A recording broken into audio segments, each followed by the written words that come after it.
The Aegis Avengers in Hunt of the Pee-Pee Stealer. Written by Caleb XXX. Blame. This is based off the Homicidal High script written by Cameron, and it was written as a response to a straightwashing of Aegis Avengers. The scenes depicted as art in this light novel were selected by Lanky J. The city was loud that night. Cars' horns blared as their headlights filled the streets. A flashing red and blue wave of light blasted through the city until it reached 1837 Ferry Street. A pristine, white cop car drove up to the building and parked outside. A woman came running out of the dilapidated old apartment complex, shrieking loudly. Her face was wet and covered in bruises. The officer rolled down his window. It was a young-looking man with bright red hair that was shorter on one side than the other.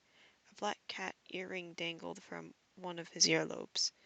"We arrived as fast as we could. What's the emergency, ma'am?" the officer asked. "My pee-pee!" the woman cried. "Oh, it's terrible!" "Please, calm down, miss. Tell us what happened," another cop said from the passenger seat. Next to the redhead sat a short Asian man with pointy black hair and teeth as sharp as nails. "He took it!" the woman cried. She banged her fist against the cop car and fell to her knees crying. Took what, ma'am?" "And who?" The woman sniffled and gathered herself enough to speak. "I don't know. It happened so suddenly. I was playing ball out back with my boys when all of a sudden a man in a black hoodie broke into my house and he took the woman's face became serious. "Our peepees!" The woman tore off her clothes to reveal that she was actually a he, and he was missing the he stick. Then two little girls exited the house. "Wait, I don't understand," the Asian cop said.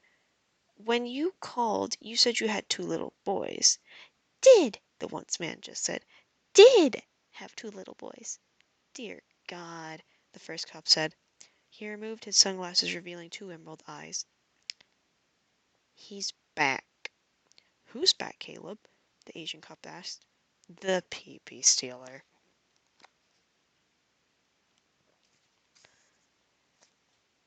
As Caleb and Ryan returned to the station, Officer Jacob stormed out of the chief's office.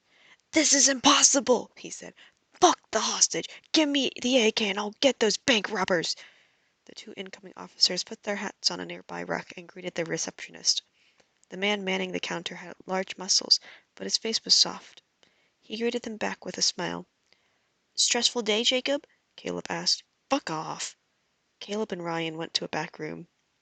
Caleb pulled out the notepad from their encounter with the man on Ferry Street. "How could you tell those men weren't back those men weren't men back there?" Ryan asked.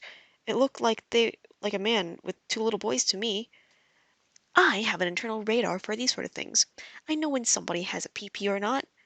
"Okay, but they're still men, right?" "Right?"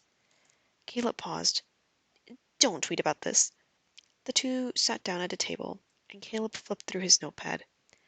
"Tell me more about the perp," Ryan said. "I don't know much about him myself, but the chief used to tell me that there was a man that stole people's peepees." "No!" Ryan gasped. Caleb nodded. "He was never caught, and just as abruptly as he came, he disappeared without a trace. No one's seen him in over a decade." "A decade? That's how long it's been since you and I met in third grade."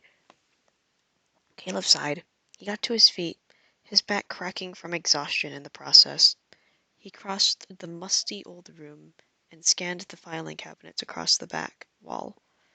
He traced his finger across the drawers like a child tracing their finger across a page as they read.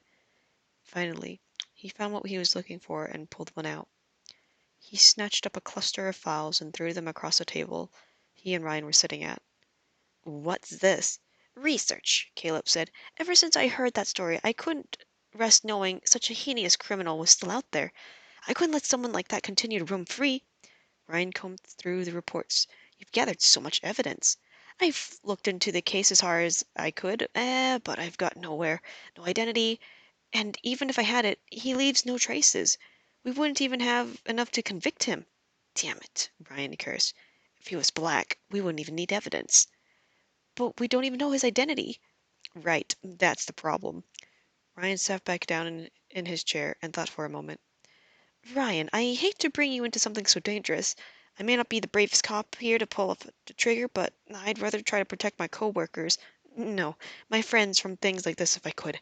I really think I need your help for a case like this, though. Hmm. Ryan scratched his chin. Caleb, did I ever tell you the story of the Halloween dance? You mean in high school? We never went to those. No, this was our freshman year, before you joined the club. We had a PP Stealer situation of our own. No! Caleb gasped in disbelief.